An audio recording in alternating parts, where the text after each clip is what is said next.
வணக்கம் நண்பர்களே. லேட்டஸ்ட்டாக மெட்ராஸ் ஹைகோர்ட் நம்ம தமிழ்நாடு கவர்மெண்ட்டுக்கு ஒரு டைரக்ஷன் கொடுத்துருக்காங்க, ஒரு ஆப்சர்வேஷனும் பண்ணியிருக்காங்க.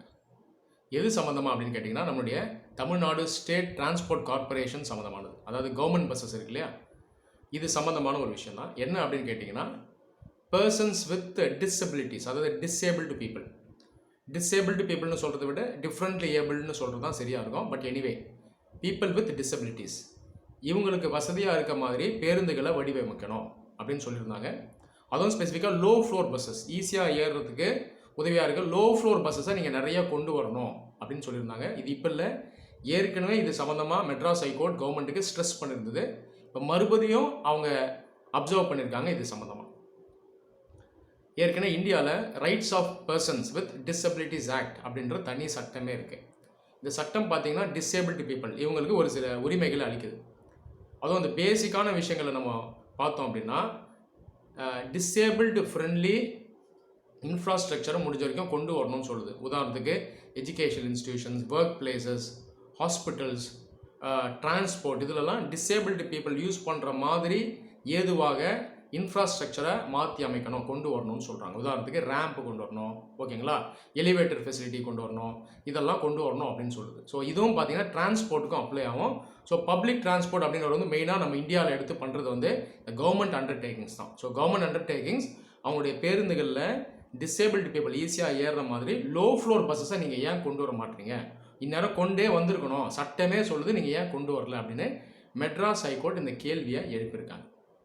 இப்போ நம்ம ஒத்து கவனித்தோம் அப்படின்னா, நம்மளுடைய ஸ்டேட்டில் எம்டிசி இதை நம்ம எடுத்துக்கிட்டோன்னு வைங்க, நம்ம சிட்டியில் ஓடுற பஸ்ஸஸ் கடைசியாக எப்போ லோ ஃப்ளோர் பஸ்ஸஸை வாங்கினாங்கன்னு பார்த்தீங்கன்னா 2005 வாங்கினாங்க. ஒரு 100க்கும் மேற்பட்ட வால்வோ பஸ்ஸஸை வாங்கினாங்க.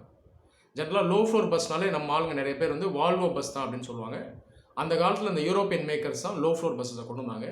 அதுக்கப்புறம் இந்தியன் மேக்கர்ஸ் டாட்டா, அசோக் லேலண்ட், அதுக்கப்புறம் ஈஸ்டர்லாம் கூட பார்த்தீங்கன்னா இப்போ லோ ஃப்ளோர் பஸ்ஸஸை கொண்டு வந்துட்டாங்க. ஸோ 2005 தான் ப்ராப்பரான லோ ஃப்ளோர் பஸ்ஸஸை எம்டிசி கொண்டு வந்தாங்க. இது வந்து வால்வோ அவங்க பிராண்ட் பஸ்ஸஸை கொண்டு வந்தாங்க. அதுக்கப்புறம் லோ ஃப்ளோர் பஸ் வரல, செமி லோ ஃப்ளோர் தான் கொண்டு வந்தாங்க. 2005, 2010 இதில் தான் 2 மெயின் பேட்சில் செமி லோ ஃப்ளோர் கொண்டு வந்தாங்க.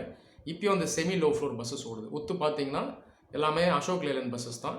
2010 டாட்டா மார்க்கோ போலோவில் கொண்டு வந்தாங்க. இதெல்லாம் செமி லோ ஃப்ளோர், ரொம்ப கீழே இருக்காது, கொஞ்சம் மேலே இருக்கும். அதனால தான் அது பேர் செமி லோ ஃப்ளோர், எஸ்எல்எஃப்னு சொல்லுவாங்க.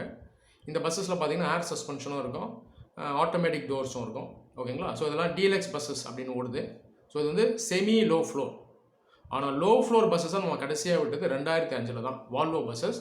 அதுக்கப்புறம் இந்த பஸ்ஸஸ்லாம் பார்த்தீங்கன்னா ஆல்மோஸ்ட் முடிஞ்சு போச்சு, லைஃப் ஸ்பேன் முடிஞ்சு போச்சு. இப்போ புதுசாக லோ ஃப்ளோர் பஸ்ஸஸ் எடுத்துகிட்டு வரணும். இப்போ இங்கே ஸ்டேட் கவர்மெண்ட் என்ன சொல்லியிருக்காங்கன்னா ஹைகோர்ட்டில், நாங்கள் எடுத்துகிட்டு வரோம், ஆனால் வெறும் 10% பஸ்ஸு மட்டும்தான் லோ ஃப்ளோராக கொண்டு வர முடியும்னு சொல்கிறாங்க. ஒரு 2200 பஸ்ஸில் நாங்கள் நியூ பஸ்ஸஸ் எடுத்துகிட்டு வர போகிறோம். அதில் 10%, அதாவது அப்ராக்சிமேட்டாக ஒரு 220 பஸ்ஸு மட்டும்தான் லோ ஃப்ளோராக கொண்டு வர முடியும் அப்படின்னு ஹைகோர்ட் கிட்ட சொல்லியிருக்காங்க. ஆனால் ஹைகோர்ட் என்ன சொல்லுது, இல்லை, சட்டத்தின்படி நீங்கள் நிறைய பஸ்ஸை கொண்டு வரணும் அப்படின்னு சொல்லியிருக்காங்க. முடிஞ்சால் எல்லா பஸ்ஸுமே லோ ஃப்ளோர் ஆகுங்கன்னு சொல்கிறாங்க. ஆனால் கவர்மெண்ட் சைடில் என்ன சொல்கிறாங்கன்னா, எங்களுக்கு அந்தளவுக்கு வருவாய் இல்லை, ஸோ ரெவன்யூ அந்தளவுக்கு இல்லை, எங்களுக்கு எக்ஸ்பெண்டிச்சர் அதிகமாக இருக்குது. ஸோ ஓவரால் ஏர்னிங்ஸ் ரெவன்யூ இதை வச்சு பார்க்கும்போது எக்ஸ்பெண்டிச்சரை மைனஸ் பண்ணால் லாபம் இருந்தால் தான் நாங்கள் இன்வெஸ்ட் பண்ண முடியும், எங்களுக்கு லாபம் இல்லை அப்படின்னு அரசு சொல்லுது. இந்த நிலை தான் இருக்குது. இப்போ அரசு சைட்லேயும் பார்த்தீங்கன்னா நியாயம் இருக்குது. அதே டைமில் மெட்ராஸ் ஹைகோர்ட் சொல்கிறதையும் மதிக்கணும். ஏன்னா டிசேபிள்டு பீப்புளுக்கு வசதிகளை ஏற்படுத்தி தரணும். இந்த இடத்துல டிசேபிள்டு பீப்புளுக்கு மட்டும்தான் லோ ஃப்ளோர் தேவையான்னு பார்த்தீங்கன்னா கிடையாது. இப்போ வயசானவங்களுக்கும் லோ ஃப்ளோர் வந்து ரொம்பவே ஹெல்ப்ஃபுல்லாக இருக்கும், ஓகேங்களா. இப்போ மற்ற ஸ்டேட்ஸ்லாம் பார்த்தீங்கன்னா பெங்களூர், அதே போல் மும்பைலலாம் ஆல்ரெடி லோ ஃப்ளோர் பஸ் நிறையா கொண்டு வந்துட்டாங்க. மற்ற நார்த் இந்தியன் ஸ்டேட்ஸில் கூட நிறைய இந்த லோ ஃப்ளோர் பஸ் கொண்டு வந்துட்டாங்க. அட்வான்ஸ்டு வால்வோ, ஸ்கேனியா பஸ்லாம் கூட ஓடுது, சிட்டிஸ் உள்ளே ஓடுது. தமிழ்நாட்டில் மட்டும் பார்த்தீங்கன்னா 2005க்கு அப்புறம் லோ ஃப்ளோர் பஸ்ஸஸை கொண்டு வரல. இதை நம்ம முக்கியமாக கவனிக்கணும். 15 இயர்ஸ் கிட்ட ஆச்சு. சரி, இப்போ கவர்மெண்ட் சொல்கிற வாதம் என்னென்னா செலவு அதிகம்ன்றாங்க. இப்போ லோ ஃப்ளோர் பஸ்ஸஸ் பார்த்தீங்கன்னா இப்போதைக்கு mass low floor bus makers பார்த்தீங்கன்னா மெயினாக இந்தியன் மேக்கர்ஸ், டாட்டாவில் வருது, லேலாண்டில் வருது, வால்வோவில் வருது. அசோக் லேலண்ட் இண்டிஜினஸ் மேக்கர், அசோக் லேலண்ட் ஜென் பஸ், அது வந்து லோ ஃப்ளோர் பஸ். ஜென்ரலாக இந்த லோ ஃப்ளோர் பஸ்ஸஸ்னுடைய இந்த இது பார்த்தீங்க அப்படின்னா அந்த காஸ்ட் ரேஞ்ச் பார்த்தீங்கன்னா அரௌண்ட் ஒரு 55 lakhs 60 lakhs ப்ராக்கெட்டில் வரும், டேக்ஸஸ் எல்லாம் சேர்த்து. டாட்டா, லேலண்ட், வால்வோ இதெல்லாம் நான் சொல்கிறேன். ஸோ இது வந்து செலவு அதிகம் அப்படின்னு கவர்மெண்ட் சொல்கிறாங்க. இப்போ செலவு அதிகம் தான் இல்லைன்னு சொல்ல, செலவு அதிகம் அப்படின்றதுனால லோ ஃப்ளோர் பஸ்ஸை நம்ம விடாமலே இருந்துடலாமா, இந்த கேள்வி இப்போ எழுது. இப்போ செலவு அதிகம் அப்படின்னு சொல்லும்போது இதுக்கு ஆல்டர்னேட்டிவாக என்ன பண்ணலாம் அப்படின்றதான் நம்ம யோசிக்கணும். இதை பற்றி நான் ஏற்கனவே 2 வருஷம் முன்னாடி இருந்தே நான் சொல்லிட்டு வரேன். நாம் வந்து பார்த்திங்கன்னா மிடி பஸ்ஸஸை வாங்கணும், மிடி பஸ்ஸஸும் மினி பஸ்ஸஸும் வாங்கணும். ஆல்ரெடி மும்பையில் பார்த்திங்கன்னா நிறைய மிடி பஸ் ஓடுது. மிடி பஸ்ன்றது லார்ஜ் பஸ்ஸை விட கொஞ்சம் சின்னதாக இருக்கும், உயரம் நார்மலாக இருக்கும், விட்த்தும் லென்த்தும் மட்டும் ரெடியூஸாக இருக்கும். அதை மெயினாக லென்த் நல்லாவே ரெடியூஸ் ஆகிருக்கும். இந்த மிடி பஸ்ஸஸ் மினி பஸ்ஸஸ்னுடைய அட்வான்டேஜ் என்ன பார்த்தீங்கன்னா, இதனுடைய ஃப்ளோர் இருக்கு இல்லையா, நேச்சுரல் ஃப்ளோரே நார்மல் ஃப்ளோரே ஒரு லோ ஃப்ளோர் மாதிரி தான் இருக்கும். ஓகேங்களா, சொல்கிறது புரியுதா? இதனுடைய காஸ்ட்டும் கம்மி. இப்போ ப்ராப்பரான லோ ஃப்ளோர் பஸ்ஸை வாங்குகிறோன்னு வைங்களேன், லோ ஃப்ளோர் ஏசி பஸ் வால்வோவோ இல்லை லைலாண்டோ வாங்குகிறோன்னு வைங்களேன், ஒரு 60 லட்ச ரூபா வருதுன்னா இந்த மினி பஸ்ஸஸை நம்ம வாங்கும்போது இல்லை மிடி பஸ்ஸஸை வாங்கும்பொழுது நமக்கு பட்ஜெட் வந்து ஒரு 20லேருந்து 27க்குள்ளே முடிஞ்சிடும். மேக்ஸிமம் 30க்கு மேலே போகாது. ஸோ ஒரு 25லே பார்த்தீங்கன்னா நம்ம வாங்கிடலாம், இந்த ரேஞ்சிலே நம்ம வாங்கிடலாம் இந்த பஸ்ஸஸை. இந்த பஸ்ஸு பார்த்தீங்கன்னா சீட்டிங் கெப்பாசிட்டி அந்தளவுக்கு இருக்காது, ஆனாலும் டீசெண்டாக இருக்கும். ஒரு 40 பேர்கிட்ட உட்காரலாம், 40லேருந்து 47 இந்த ரேஞ்சில் ஆல்மோஸ்ட் வரும், இந்த பிரான்ச்சில் வரும். ஸோ சீட்டிங் கெப்பாசிட்டி இருக்கும். பட் ஓவரால் பார்த்தீங்கன்னா நம்பர்ஸ் ரொம்ப ஏற்ற முடியாது, இது ஒரு மைனஸ். ஆனால் இதில் பாசிட்டிவ் நிறையா இருக்குது. நான் சொன்னது போல் இதோடைய நார்மல் ஃப்ளோரே ஆல்மோஸ்ட் ஒரு லோ ஃப்ளோர் மாதிரி வரும். லார்ஜ் பஸ்ஸினுடைய செமி லோ ஃப்ளோரை விட கொஞ்சம் நம்ம சொல்லப்போனால் கொஞ்சம் லோவாகவே இது இருக்கும். அது இல்லாமல் இது வந்து இந்த டிசேபிலிட்டி பீப்புளுக்கு நான் சொன்ன மாதிரி ஹெல்ப்ஃபுல்லாக இருக்கும், வயசானவங்களுக்கும் ஹெல்ப்ஃபுல்லாக இருக்கும். அது இல்லாமல் இது டிராஃபிக் ஃப்ரெண்ட்லியாகவும் இருக்கும். இப்போ சென்னையில் பார்த்திங்கன்னா நிறைய இடம் டிராஃபிக் அதிகம் உள்ள இடம், அண்ணா நகர், அதே போல் இந்த மாம்பலம் இந்த சைடு, இந்த வெஸ்டர்ன் சைடு, இந்த அப்புறம் வேளச்சேரி, இந்த மாதிரி இடத்துலலாம் நம்ம இன்னும் லார்ஜ் பஸ்ஸே ஓட்டிக்கிட்டு இருக்கோம். இது இன்னும் நம்ம ரொம்ப பேக்வேர்டாக இருக்கும், நம்ம மாறணும். இங்கெல்லாம் மிடி பஸ்ஸஸும் மினி பஸ்ஸஸும் கொண்டு வரணும். இப்போ தான் கொஞ்சமாக கொண்டு வரும். அந்த மினி, அதாவது ஸ்மால் பஸ்ன்னு ஒன்று ஓடுது இல்லையா, ஆல்ரெடி நம்ம சிட்டியில் ஓடுது, நிறைய இடத்துல சபர்பன் ஏரியாஸில் ஓடுது.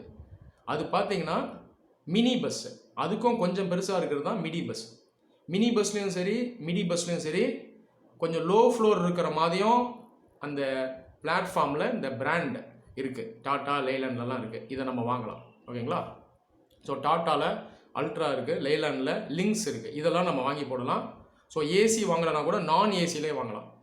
ஏசி வாங்கணும்னு அவசியம் இல்லை, நான் ஏசியில் வாங்கிடலாம். இதனுடைய நார்மல் ஃப்ளோரே பார்த்தீங்கன்னா ஆல்மோஸ்ட் ஒரு லோ ஃப்ளோர் மாதிரி இருக்கும், மெயின்டெனன்ஸும் கம்மி, டிராஃபிக் ஃப்ரெண்ட்லியாகவும் இருக்கும். நான் இதில் ஒரு 2 நெகட்டிவ் தான் இருக்குது. சீட்டிங் பார்த்தீங்கன்னா ஓவராலாக உட்கார வைக்க முடியாது. சீட்டர்ஸ் ப்ளஸ் ஸ்டாண்டர்ஸ் ஓவரால் நம்பர்ஸ் வந்து அந்தளவுக்கு இருக்காது. ஆனாலும் இதில் மற்ற பெனிஃபிட்ஸ்லாம் இருக்குது. நான் சொன்னது போல் டிராஃபிக் ஃப்ரெண்ட்லியாக இருக்கும், லோ ஃப்ளோர், ஆல்மோஸ்ட் ஒரு லோ ஃப்ளோர் செட்டப்லேயே இது இருக்கும். ஸோ இது வந்து ரொம்பவே ஹெல்ப்ஃபுல்லாக இருக்கும். ஒரு சர்டன் ப்ரொப்போர்ஷனுக்கு நம்ம அந்த மினி பஸ்ஸஸையும் மிடி பஸ்ஸஸையும் வாங்கி போடலாம். ஸோ ஃபுல்லாக மாற்ற தேவையில்லை, ஒரு ஆல்மோஸ்ட் ஒரு 30% பார்த்திங்கன்னா அந்த பஸ்ஸஸை வாங்கலாம். ஸ்பெசிஃபிக்கான டைமிங்ஸில் நம்ம அறிவிச்சிட்டோன்னா அந்த டைமில் மெயினாக டிசேபிலிட்டி பீப்புள் இந்த பஸ்ஸஸை யூஸ் பண்ணுவாங்க. ஸோ இது வந்து ரொம்பவே ஒரு காஸ்ட் எஃபெக்டிவ் ஆப்ஷனாக இருக்கும். 60 லட்ச ரூபா செலவு பண்ணுறது பதிலாக 25 லட்சத்துலேயே முடிச்சிடலாம், ரொம்ப ஹெல்ப்ஃபுல்லாக இருக்கும். அதே போல் கான்ஸ்டியூஷனல் டியூட்டியும் அரசு வந்து ஃபுல்ஃபில் பண்ணிடலாம். ஸோ இந்த வீடியோவை பார்க்கக்கூடிய அரசு அதிகாரிகள் இதை மனசில் வச்சு நீங்கள் இந்த மாதிரி சொல்யூஷன்ஸை இம்ப்ளிமெண்ட் பண்ணுவீங்க நான் நம்புகிறேன். நன்றி.